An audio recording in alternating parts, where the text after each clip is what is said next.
So I'll never forget the first time that I started playing with some hardware outside of my computer and the sound was coming through my computer. I'll never forget it.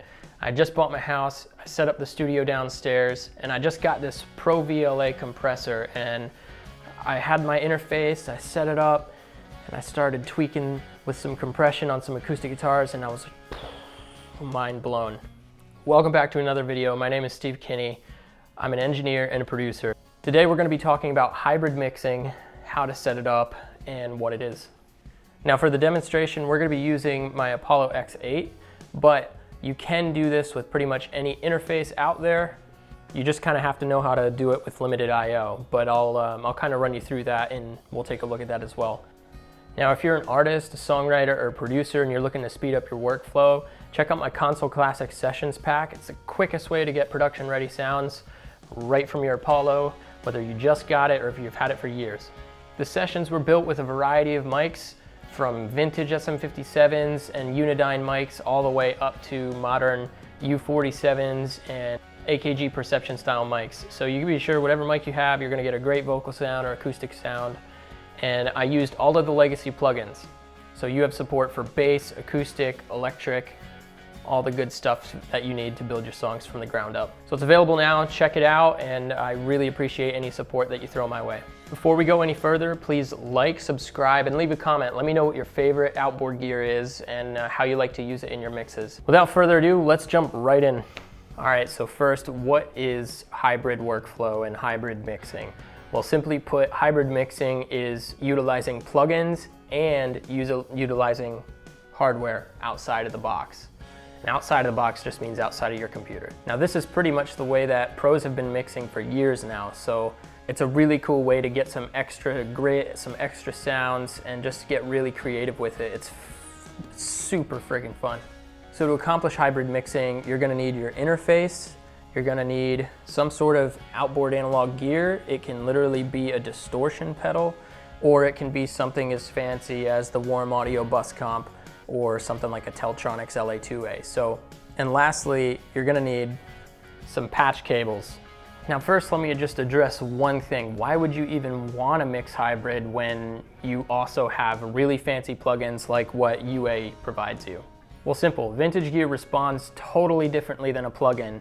And in some instances, plugins are algorithmic. So the more that you send a signal to it, it's just gonna infinitely apply that algorithm. Now, not all plugins are that way, but you know, in some instances, you'll be tweaking some plugin settings all day long, and you'll just go, man, it's not right, not quite right. In that scenario, more often than not, 9 times out of 10, I just jump right into the hardware in that instance. And the reason for that is there's physical limitations to what the hardware can do. So rather than just applying the math endlessly in the instruction set, you twist a knob to 10 and that's it. And it's kind of cool. And then of course, lastly, the vintage gear just has its own depth and character, and sometimes your stereo image radically changes. So yeah, pretty cool. I love to do it, and I highly recommend that if you're ever wanting to take your mixes to the next level, this is gonna do it. This is gonna give it that final edge over the top. So how do we set this up? To set this up, all you have to do is take an output out of your interface and loop it back in. And a really simple example of this is on the Apollo Twin. So you've got your monitor left and right out, and then you've got some extra line outs. So for example, you could take line out 3, run it into an input on your hardware, take the output of that signal from that hardware and just run it back into the line level on the interface. It's as simple as that. So if you don't have a patch bay, you can still do this, and that's how you would do it on a smaller interface. Alternatively, if you have something like the Apollo Solo, you could use, and this I've done this before, but you can use the headphone output and then loop it back into the insert on the back of the interface. So you have no excuse. Doesn't matter what interface you have, you can do it. Now with a patch bay, the way that a patch bay works is that every piece of gear is connected to the patch bay. So for example, on my patch bay, I've got all my inputs and outputs from my interface connected. And then for each piece of gear, I have an input and an output connected as well. So what you would do is you would do the same thing. You would send an output from your interface to the patch bay, and then you'd take that signal and run it into whatever hardware on the patch bay, and then take that signal and then loop it back out into this. Now you should be able to see the graphic overlay describing and showing you how that works. It's just one little extra step, but it is awesome, and it gives you extra flexibility if you have, like me, you have numerous pieces of gear that you want to route and configure. Now I made a previous video that you can check out here on my studio desk, what I have in it, how I have it set up, and you can check that out there if you'd like. That being said, I just wanted to kind of touch on the patch bay if you're not familiar with one, and show you how that works, because that's what we're going to be doing today, is using this patch bay to route a signal, and show you how to do that and some of the extra steps that you'd want to take along the way. So let's take a look at a real world example, and we'll run through those steps. We're going to first look at it in Logic, and then we're going to go over into Luna and show you how to do that in that program as well. All right, so if you've seen some of my previous videos, I've mentioned how I really love how Logic handles hardware and inserts from hardware. It's super easy to do, and it just is awesome for a hybrid mix. We've got a session pulled up here in Logic, and let's take a look at it real quick. So first, let's just listen to it.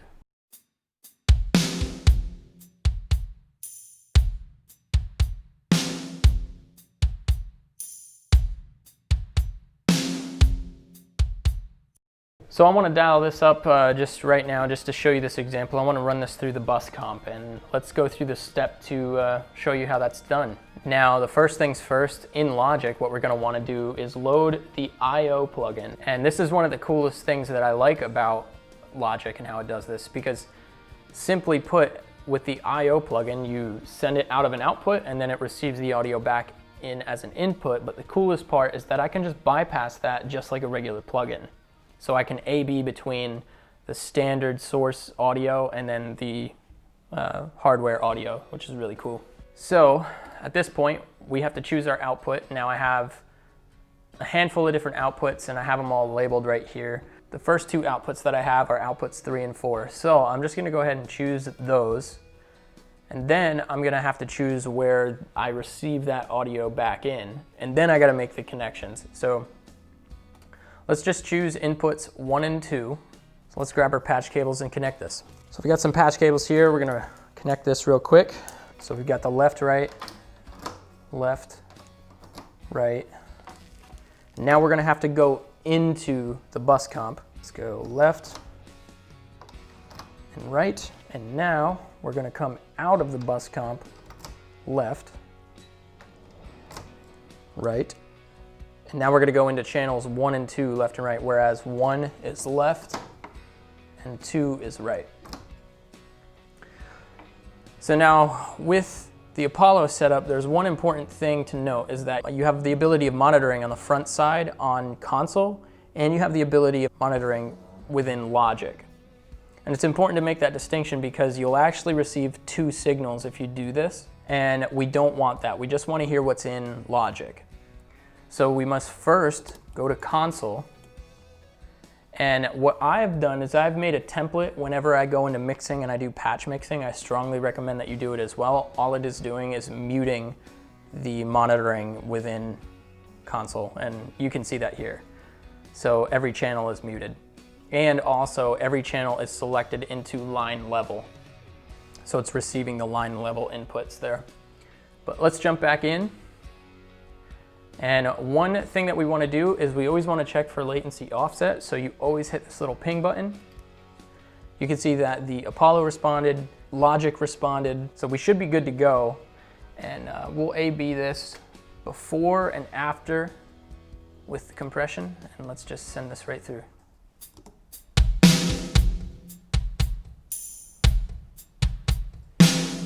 Now let's engage.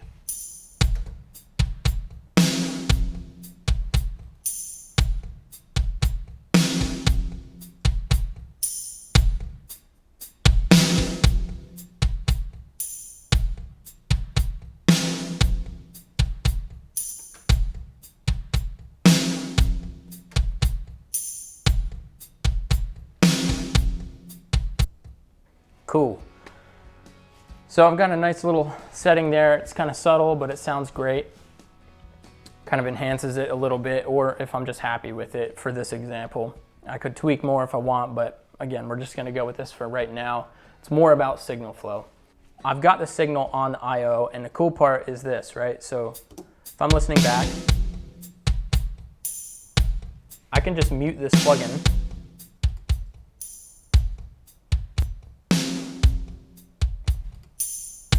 And I can turn it right back on. Now, one important thing to note if you're working with Logic is that if I were to bounce this file out right now, because audio is being sent out of the computer and back in, if I were to hit bounce to MP3 or bounce to WAV file for a master, it actually wouldn't capture this audio because it's a computational export. It just processes it and sends it out.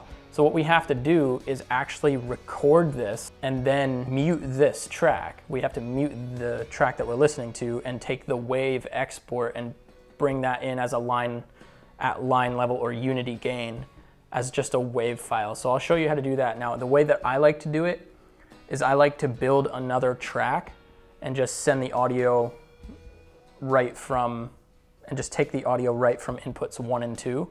Since the audio is already coming through the Apollo that way, I can just create a new track and then hit record, and then that'll capture that. So let's demonstrate that. So we're gonna add a new track, and we're gonna choose inputs 1 and 2 since that's where our audio is coming from. You hit create. And now I'm just gonna name this audio print track for the example. And I'm gonna mute it so we don't hear double, but let's press record and watch, and we'll look at a difference of the waveforms.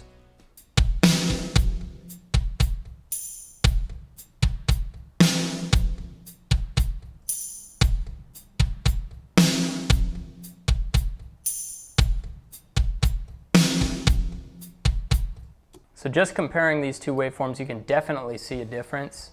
Definitely see a difference, especially on that little snare hit's really snappy. Now again, I'm not totally set on these settings, but I just wanted to show you how to do that. And you can hear if we solo this one.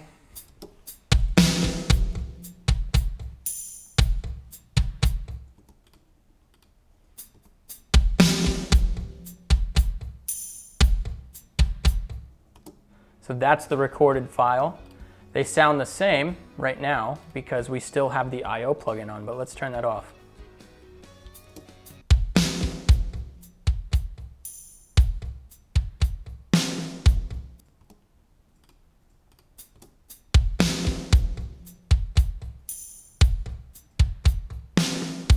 So it's as simple as that when you're working with hardware. And it's a very similar process to how you'd print like effects bus. You always got to make sure that you take the output, make a new track, and choose that output as your input in the new track. So now if I were to bounce this track out, what I'd want to do is I'd want to make sure that we mute the original track since we have this audio recorded as a WAV file, and it's at unity gain, so I don't have to remix it or pull the level up or anything like that. It's good to go. And if I hit the bounce button, it's gonna take that WAV file already processed. Now, if you're working out of the box, I always recommend if you're creating a bus, like say I've got bass, acoustic guitar, and it's all coming right here as a B bus. If I were to send that track or that project file to someone else to mix and master, I'd want to make sure that I'm bouncing all of my external gear down to WAV files so that they have those sounds to work with. If I just send them the dry sounds, well, now you're not going to get the mix the way that you heard it. So always bounce your hardware gear down into WAV files at unity gain. All right, so let's jump into Luna and see how you do that in Luna. All right, so we've got Luna up and running. We've got the same exact drum file that we're working with here as an example, and we've still got all of the same patch connections, and the routing will end up being all the same. But I want to highlight the differences between Luna and Logic. The premise is the same, but how you get to the end result is just a little bit different. So let's take a look at that. So in Luna here, you can see that we have our drum track and we have our main bus, our main monitor bus. Now I just want to go ahead to clean our visuals up. Let's hide this main bus. And now let's listen to the track.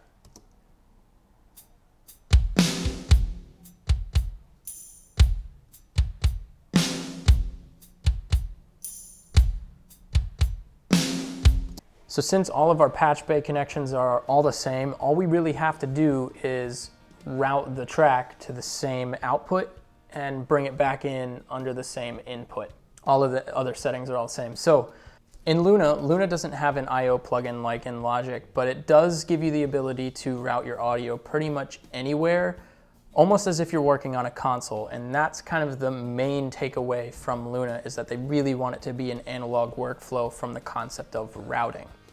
So if we're looking at our track, let's go into the mixer. So since I've hid the main track, the main output track, all we see is what we're working with here. And you can see that we've got an input, which currently we don't need. So let's go ahead and get rid of that by clicking on it, Xing it out. So now we don't have any inputs, nothing going into that track. And then at the bottom here, you see, or as we go down the channel strip, you'll see that we have the ability to add a tape effect. That's an awesome feature of Luna. I love it. It's so good. Then we can add plugins. These would be your typical Luna plugins or UAD plugins, or just AU plugins as well. Then we have sends. Now I could send this track out and I could send it to the patch bay that way, but I'm not gonna do it right now. I don't wanna do it that way. I wanna do it the exact same way that we did in Logic. So to do that, we're just gonna simply take the main output. We wanna route this out to line outputs 3 and 4. Now this is the first difference between Luna and Logic. In Luna, because Luna was developed specifically for the Apollo, it automatically knows that outputs 1 and 2 are your physical main outputs. So it actually names them monitor left and right. And then outputs 3 and 4 automatically get renamed as outputs 1 and 2. And you can see, on my patch bay, I've actually got outputs 1 and 2 labeled as outputs 3 and 4 here, because that's the way that I've been working, and that's the way that Logic sees your hardware. It just sees everything. So it's just a weird little difference there that kind of threw me off when I first jumped back into Luna to do this. But anyway, let's go ahead and select outputs 1 and 2. Now you can see the software has changed, and if I hit the play button now, you can see that the signal is coming out, but there is no sound. And the reason for that is because we don't have a return. Just like the I/O plugin, you had your output and it had a return. We need to create our return. So to do that, we're gonna create a new track. So let's go ahead and do that. And it's gonna be an audio, it's gonna have to be a stereo track. And we're gonna name this one print track and hit OK. And so what's kind of cool here is that because the output is feeding directly to lines 1 and 2, I don't have to mute this track. As a matter of fact, if I muted it, it would actually hurt this process. So, whereas if I had a send, I might not want to mute it. But in any regard, let's move forward here. So the next thing we have to do for this print track is make sure that it receives the signal coming in, which, since it's lines 1 and 2, it's automatically going to default to lines 1 and 2 when you add a new track. So from here, we've got lines 1 and 2 selected, but we need to make sure that they're line level. So to do this, you have to turn on your input monitoring. And now you can see our output selected to main, which is what we want if we want to listen to that sound source. And we always have to make sure that we have line level selected. So if it says mic right at the top of this channel, you're going to know that you need to change it over to line. Now, one thing that's interesting to note is that Console and Luna work together. So all of my settings from my patch mixing preset that I just loaded in Logic, they kept all of that when I opened up Luna. Now, I'm going to show you why that's important real quick. So if I hit the play button, you can see that we're actually getting signal here, and that's cool. That's what we want. But there's another important thing to take into consideration. We don't have the ability to monitor because it's muted. So you always got to double check those little things in Luna and bouncing between Luna and Logic. So let's unmute this.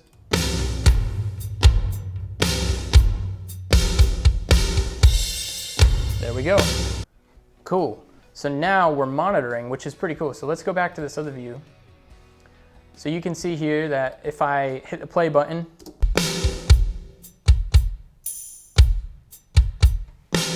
Awesome. Cool. So now I'm mixing in real time with my hardware. I'm just hitting playback, and that's cool. And if I'm ready to bounce down, something that's really neat is that I don't have to go through another step. So that's kind of a plus in some regard. I do like the seamless ability within Logic to just throw a plugin instance on it and not have to do anything else. But adding this track is pretty cool. And the second thing is, if you just want your interface to look really clean, what you can do is actually go ahead and go to this view where you see your tracks and hide that one. And now you've got your,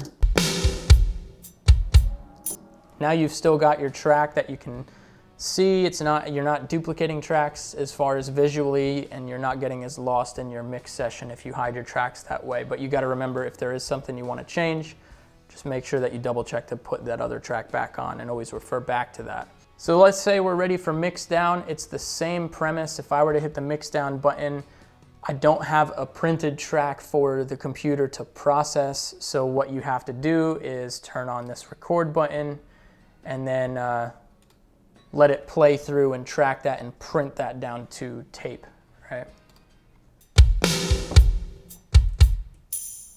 So you can see here that it's just running through the motions, it's tracking it.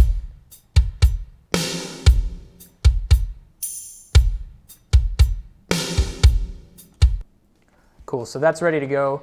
One more thing that I want to take a look at real quick is how it handles plugin delay compensation and input delay compensation. So let's look at both of these tracks and let's zoom in here. And let's just make them bigger.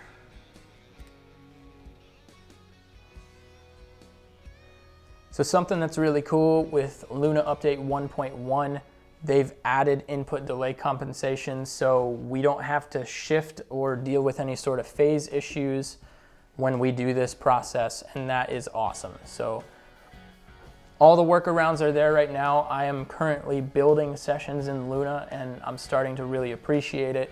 I still have a video on things that I don't like about Luna, and I still don't like those things, but I'm sure that they're about to fix those very soon. And once they do, this is where it's gonna be at. It's so great. I love this program. Now that we've got this track printed, it's very similar to the previous videos. Once you have print tracks, you always gotta go back and mute that previous track. And we can turn off our input monitoring. And now if we hit play,